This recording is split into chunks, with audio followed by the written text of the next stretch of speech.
ലിറ്റസ് ലാഗിലേക്ക് എല്ലാ കൂട്ടുകാർക്കും സ്വാഗതം. അപ്പോൾ കൂട്ടുകാരെ, നമ്മുടെ നന്ദന എന്ന സിനിമത്തെ നവ്യ ചേച്ചി തുളസിനോട് വേറെ സംസാരിക്കുന്നത് നിങ്ങളെല്ലാവരും കണ്ടതല്ലേ. എന്നാൽ എൻ്റെ അമ്മ ഈ വെളുപ്പം കാലത്ത് ആരോടെ സംസാരിക്കുന്നത് നമുക്കൊന്ന് നോക്കിയാലോ.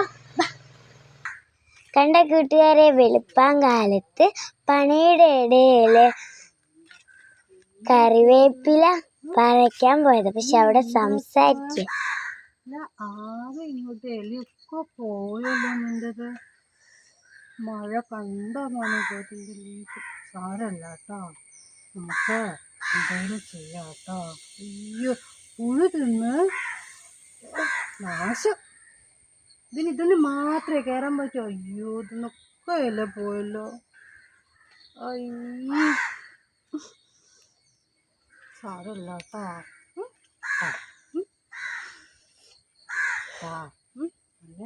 ഒരു ലീഫ് എടുക്കുന്നുണ്ട്. എടുത്തോട്ടെ, ഒന്ന് എടുത്തോട്ടെ. വേദനിച്ചോ? ഒന്ന് ഇതുപോലുള്ള വട്ടുള്ള അമ്മമാർ നിങ്ങൾക്ക് ആർക്കെങ്കിലും ഉണ്ടോ? ഒന്ന് കമൻറ്റ് ചെയ്യണേ.